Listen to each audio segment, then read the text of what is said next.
rừng. Và thứ hai là chúng ta sẽ đến với nông trại ha. Đầu tiên thầy mời các bạn đến với nông trại trước. Nào let's go.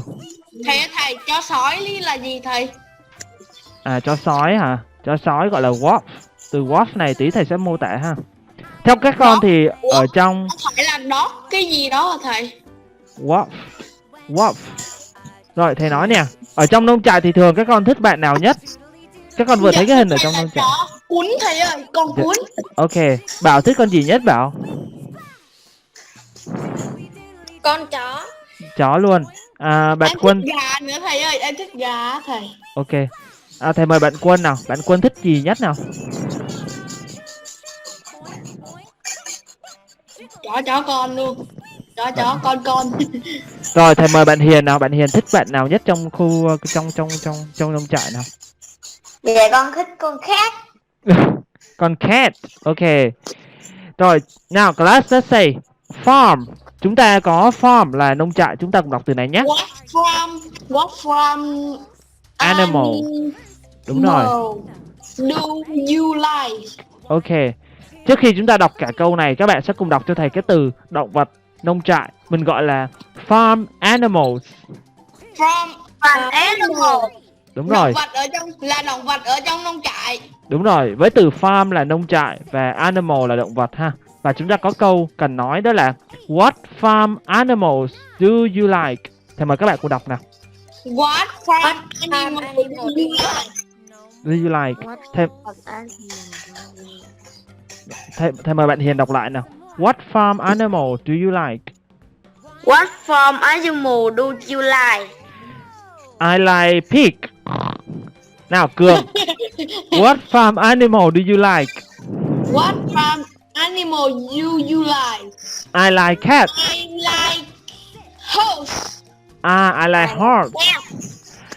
Rồi, tí nữa thầy sẽ chỉnh cho các bạn. Rồi, Bảo, what farm animal do you like? Thầy mời Bảo đọc lại nào. What farm animal do you like? Ok, what farm animal do you like Bảo? Con thích con gì nào? I like dog. I like dog. Ok, what? Ok. Bạn Quân có thể bật mic được không? Phải tiếng lên tiếng cháu thầy ơi. Tí nữa chúng ta sẽ cùng nghe. Quân ơi, em có nghe thầy nói gì không Quân? Rồi, Quân trả lời cho thầy nào. What farm animal do you like? Thầy mời em đọc nào.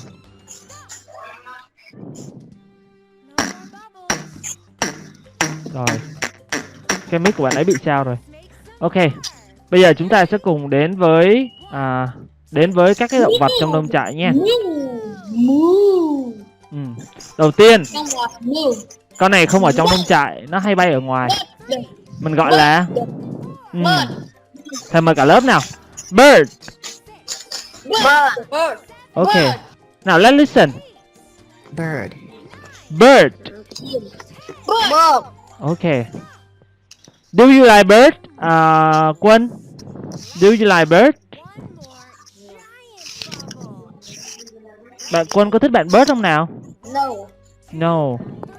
Nào, Bảo, do you like bird? No. Do you like bird, Hiền?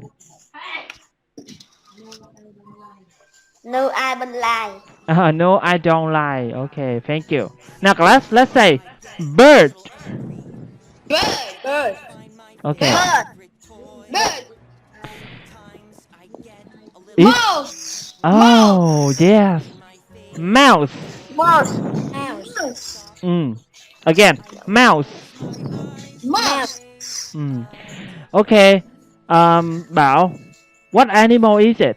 Con gì đây? Mình nói mình nói con này vô nha. It's a mouse. Thank you. Now, Hiền, what animal is it? It's a mouse. Đúng rồi, it's a mouse. It is a mouse. Chúng ta sẽ nói it is a mouse. Câu. Ok, thầy hỏi bạn Cường lại nào. What animal is it? It is the mouse. It is a mouse. It Rồi. is the mouse. Thầy mời cả lớp cùng đọc nào. It is a mouse. It is a mouse. À, khi chúng ta nói từ này chúng ta sẽ nói is luôn ha. Mình sẽ nói it is a mouse. It is a mouse. Yes, it is a mouse. Chính xác rồi đó. Từ thứ ba, con vật thứ ba của ngày hôm nay chúng ta sẽ được học đó là con này. Rabbit. À, con này nó là con rabbit. Rabbit thích ăn gì nhỉ? Dạ tôi thấy thích ăn cà rốt. Đúng rồi. Rabbit nó ở đâu nhỉ? Nó có phải nằm ở trong farm không? Dạ không, ở trong rừng.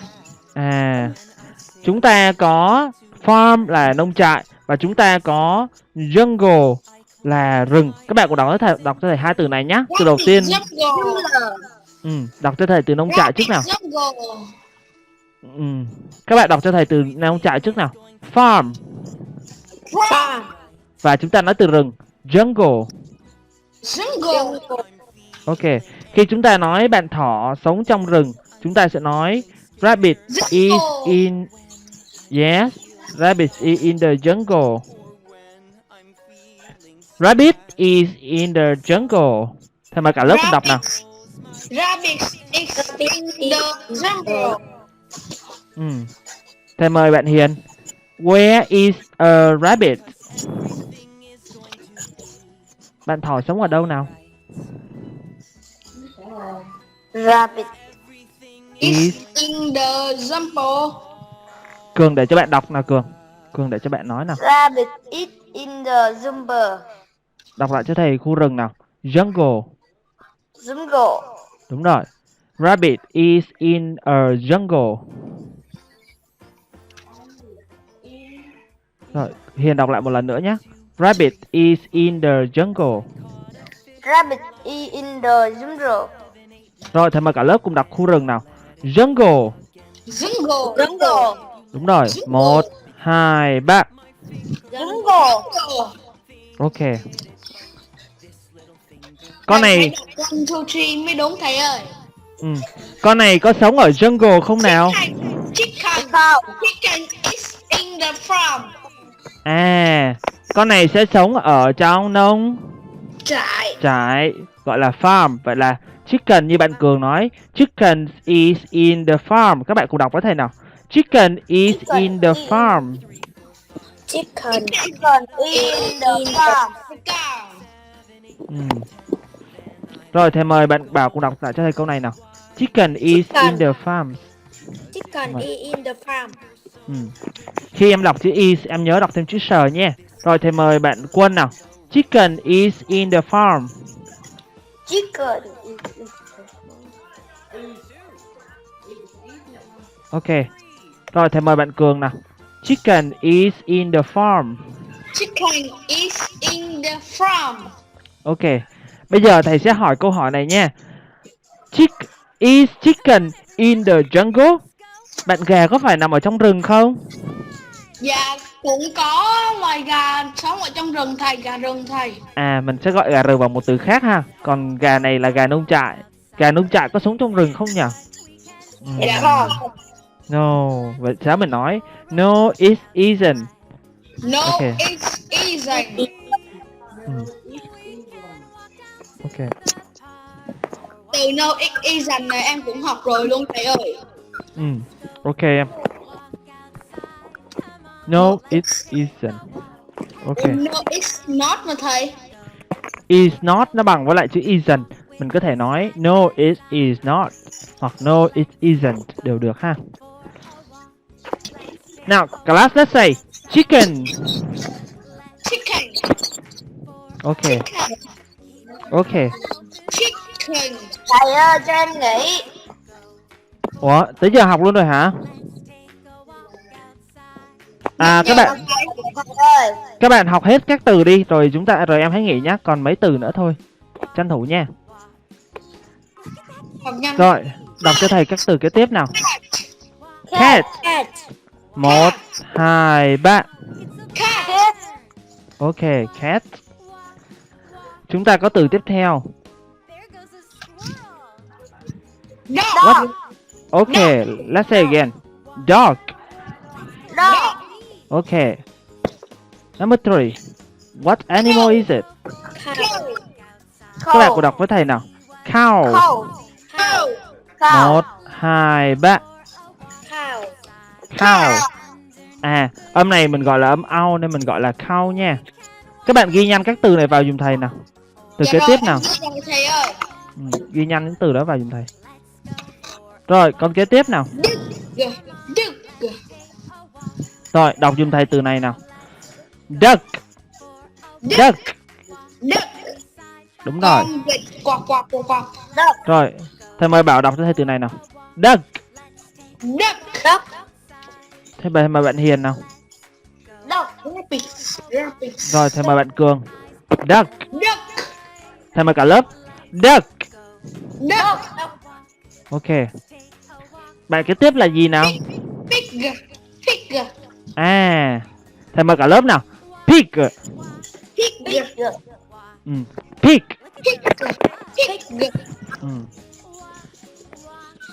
Ok. Thầy lợn đực với lợn cái là cũng giống nhau rồi thầy. Lợn đực và lợn cái không giống nhau.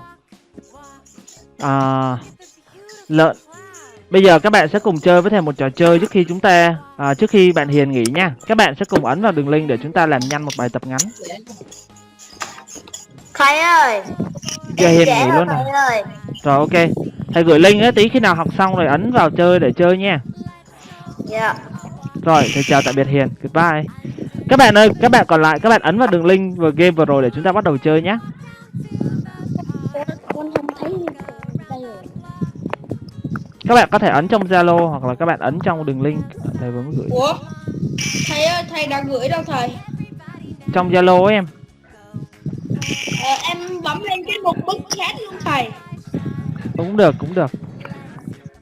Các bạn sẽ có 5 phút để hoàn thành bài thi này nhé. Các bạn sẽ cùng nhớ các cái từ mà thầy vừa mới cho coi để chúng ta bắt đầu phần thi này.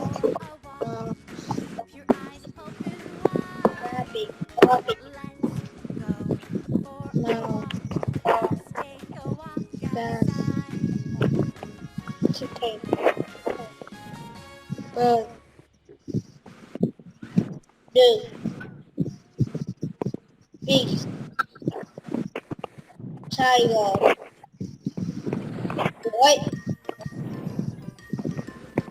Rồi, khi các bạn nào làm xong rồi phụ thầy làm đến phần này nhé. Rồi, đầu tiên chúng ta có bạn này mình gọi là gì nào? What animal is it? It's a...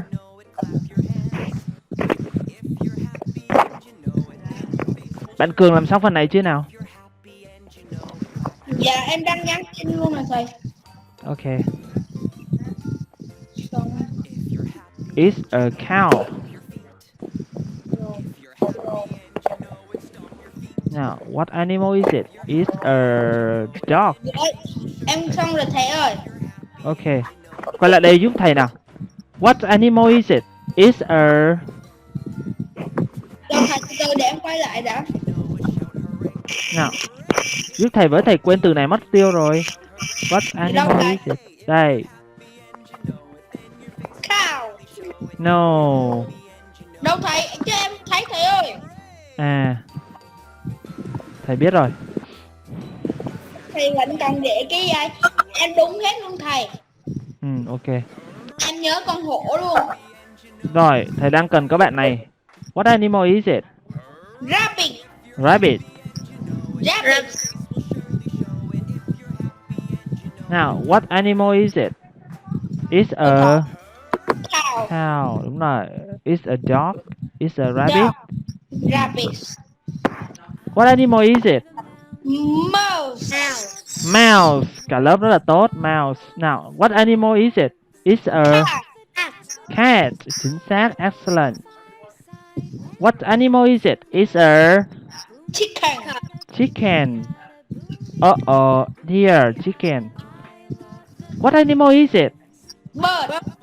It's a bird. Of course. It's a bird. What animal is it? It's a duck. Very good. And what animal is it? It's a pig. Alright. Very good. Chào lớp mình một tràng pháo tay nghe. Very good. Thầy ơi, con Yeah. hổ nữa thầy ơi. Really? Wow. Tiger. It's a Tiger. tiger. Alright, thank you. My name is teacher. Em đúng hết bài luôn thầy ơi. Ok, thank you. Rồi, cảm ơn các bạn. Bây giờ chúng ta sẽ cùng đến với lại cái bài hát của cái phần thi này ha. I like to play but Now let's sing a song.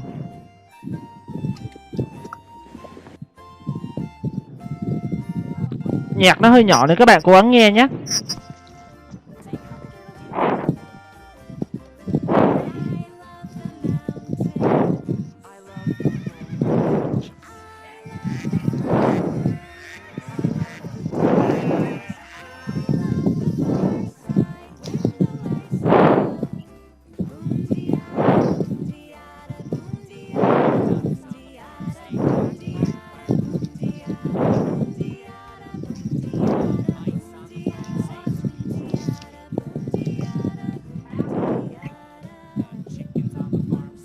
Em chả nghe gì hết thầy ơi. Rồi thầy chỉnh lại âm thanh đã. Âm thanh nó hơi nhỏ. Thầy chỉnh âm thanh ở đây cái đó. Rồi, let's go.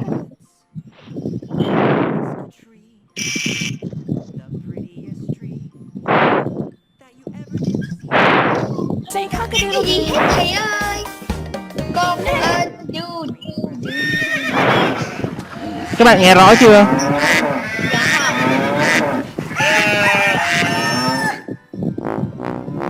Không nghe gì luôn á thầy, nhỏ mà nhỏ không nghe luôn á thầy. The ducks on the farm say quack, quack, quack. Thường. The mice on the farm say squeak, squeak, squeak. Thầy cứ để nó đi thầy ơi. The chickens on the farm say quack, quack, quack, quack. Cho nó kêu cái gì quạt hoài thầy.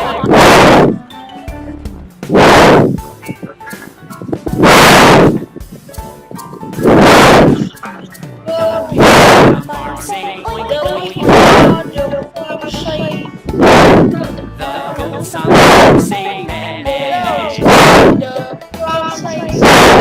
The sheep on the farm say baa, baa, baa.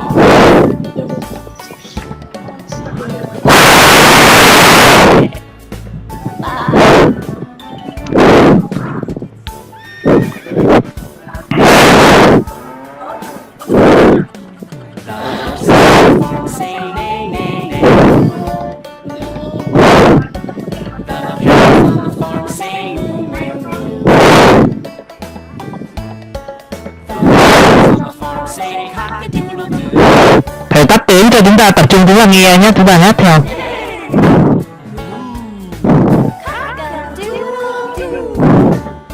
Cái này tao nói luôn rồi á. Ok.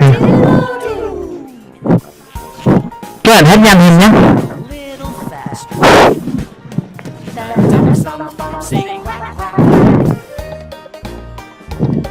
The mice on the farm say squeak, squeak. The chickens on the farm say quack, quack, quack. Ok em.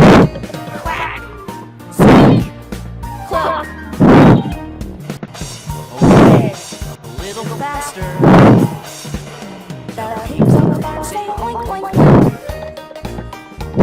The goats on the farm say meh, meh, meh. The sheep on the farm say baa, baa, baa. Oink, meh, baa. Thầy cắt cái xong rồi không nghe luôn thầy ơi. Super fast. The horses on the farm say neigh, neigh, neigh. The cows on the farm say moo, moo, moo. Đúng rồi. Say thầy ơi, thầy là không nghe được luôn. Cock-a-doodle-doo. Neigh. Cock-a-doodle-doo.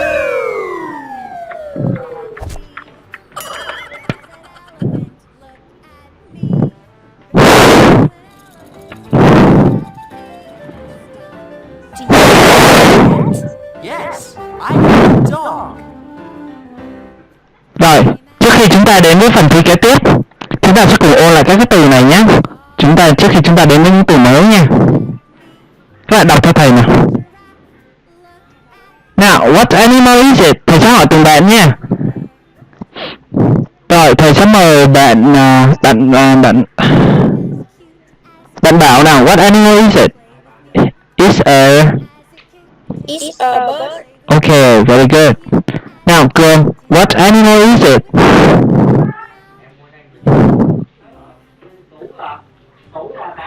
Hello Cường. Cường bật loa lên em. Cường bật mic lên nào. Mouse. Okay, it's a mouse. Thank you. Now, Quân. What animal is it? Thì mời bạn Quân nào. It's a... Rabbit. Okay, it's a rabbit. Cảm ơn Quân. Nào, thì mời Cường nào. What animal is it? It's a chicken. Okay. What animal is it, Bảo? It's a cat. Okay.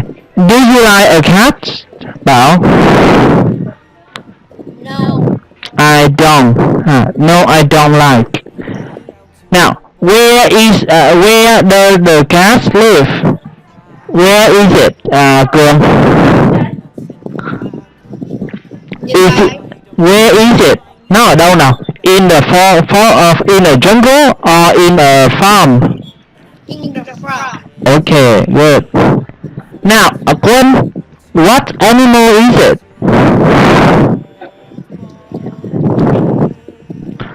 Quân, hello Quân. It's a...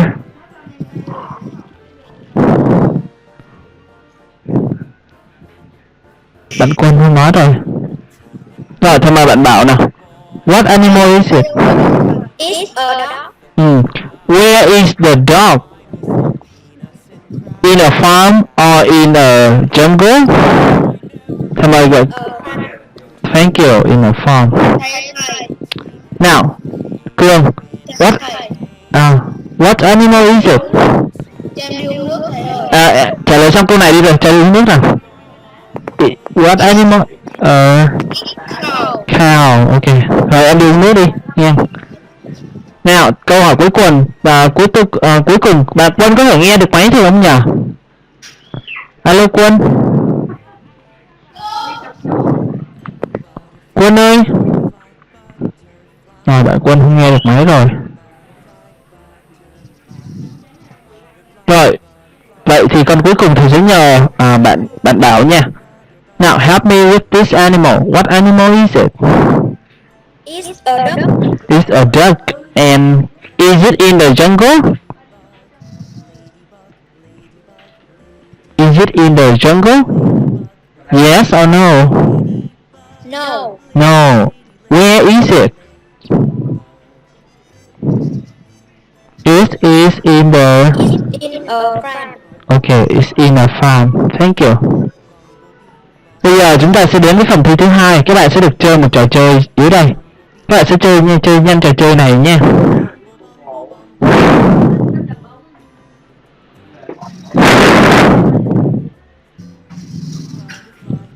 Chờ chút xíu. Chưa, bây giờ bắt đầu. Mình phải ngồi vào chỗ để mình nhớ từ nha. Các bạn lưu ý là trò chơi kế tiếp này sẽ có nhiều các bạn động vật mới. Vì vậy nên chúng ta sẽ vừa học, chúng ta vừa nhớ các từ mới luôn nha. Nhớ là ở đây có nhiều bạn động vật mới. Tí bạn quay lại. Cái máy của bạn ấy, tí bạn ấy vào lại. Thầy gửi link đi thầy. Thầy gửi link đi thầy. Ok.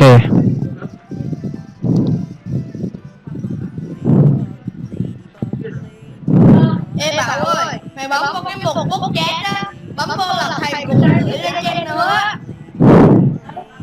Biết rồi. Nhưng mà bạn học lớp mấy á? Lớp 6.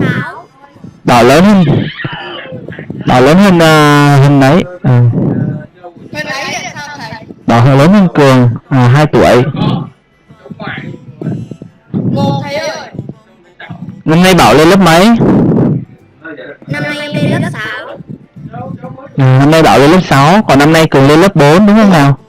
Cường năm nay lên lớp 5 hả? Rồi ok. Ok. Bữa trước mẹ em nói với thầy rồi. Thầy quên mất. Thầy gửi cho thầy. Thầy gửi rồi. Đâu cho em không thấy rồi thầy ơi. Từ từ em, từ từ nó mới thấy. Máy hình nó đang chậm lắm. Nhóm lớp gì đây? Rồi, thì chúc các bạn dần may mắn với cái phần thi Farm Animal. Ồ, đây rồi. Em đang chơi. Start. Thầy ơi, em vô không được là sao thầy? Em chờ một chút xíu. Name. Ghi tên vô. Cường phải ghi tên vô nha. Em ghi Quốc Cường mà thầy, Quốc Cường được không? Yes, ok.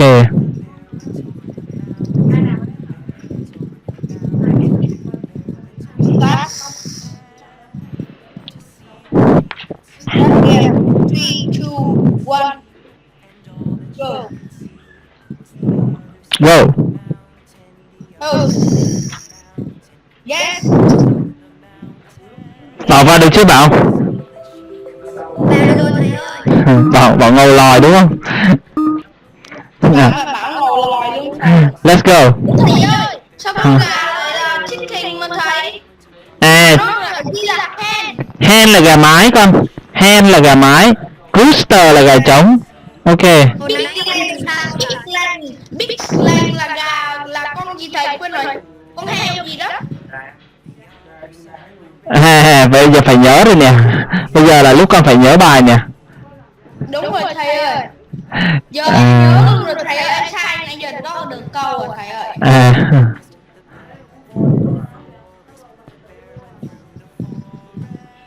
Ủa sao Bảo vẫn được 900 mấy thôi giờ Bảo? Từ từ. Nó còn phụ thuộc vào các bạn chơi nhanh hay chậm nữa. Điểm số cuối cùng mới là phần thi dành của người chiến thắng mà. Ủa sao chỉ có 2 người chơi thôi vậy thầy? Thầy cũng đang chơi với các bạn á. Dạ. Yes. Cái này phần thi này nhiều hay ít thầy? It's a pig. Chúng ta có từ heo con là piglet nha. Đúng rồi thầy, em chọn câu đó thầy. Piglet là heo con. Thầy, mấy cày là gì thầy? Không gì lên cũng không biết thầy ơi. Tractor là máy cày. Tractor. Rồi yes, em cảm ơn thầy.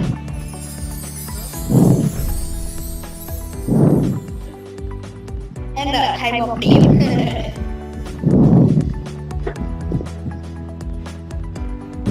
Chúng ta có từ sheep là con cừu.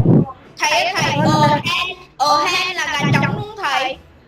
Không, gà trống là rooster. Rooster, yes, em cảm ơn thầy. Em phải Có... làm nhé. Thôi Bảo cần thầy hỏi gì không Bảo?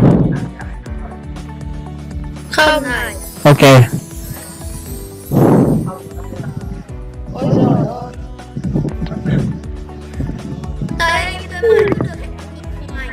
Ok. Đừng lo lắng.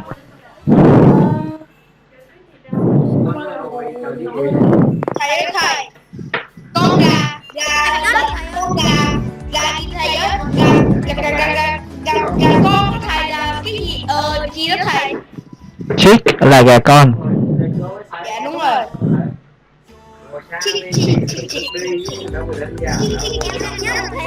Chúc mừng Bảo.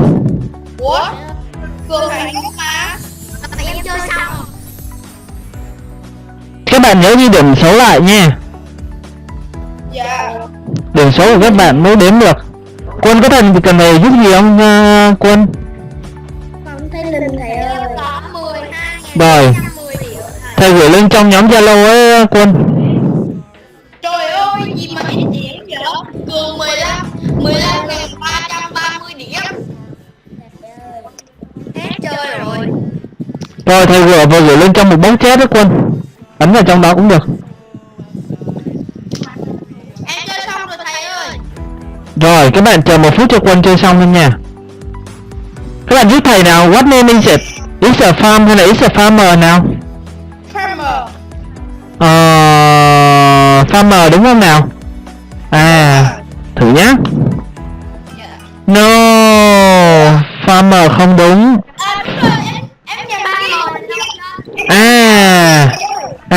Ra vậy, farmer là nông dân. Thì cảm ơn em, vậy là farm mới đúng không? Ok, thầy cảm ơn em. Em sorry thầy. Ok, không sao hết. Ôi, điểm thầy thấp quá à.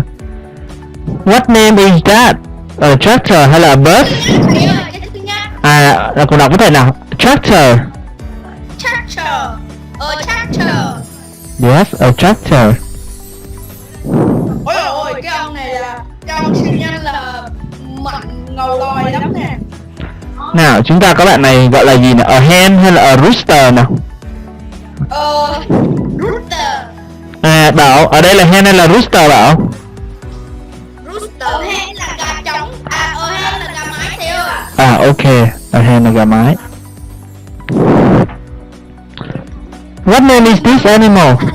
A frog. It's a frog. It's a frog. Ok. Thank you. Ok, thầy còn 4 câu nữa, thầy hy vọng là thầy sẽ được điểm cao hơn các bạn ha. Thầy ơi, em 15.330 điểm rồi thầy ơi. Ok, who is this? A farmer. Cùng đọc với thầy nào. Farmer. Farmer. A farmer. A farmer. Farmer là ai? Là người nông dân. Chính xác. Ui, thầy điểm thấp hơn em luôn á. What animal is it? A chick. A chick. Is it a rooster? Is it a... No, it isn't.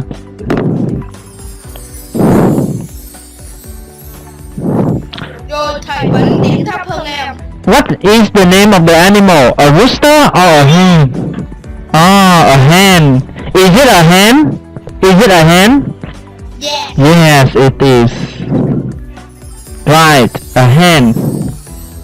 Giờ thầy còn mấy câu nữa thầy?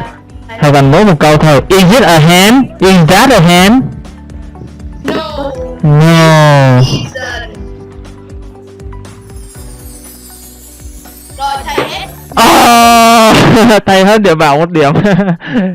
Không thể tin nổi. Ok. Thầy thua em mấy trăm điểm thầy ơi.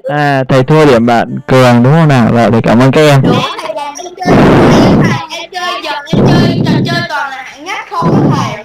Ok, very good. Rồi, thầy thấy cái phần của Bảo rồi, rất là đẹp ha. Rồi, rất là đẹp. Đúng không? Thoát ra thầy luôn, em thoát ra coi thầy chơi luôn rồi. Ok. Quân ơi, Quân chơi xong chưa nào? No.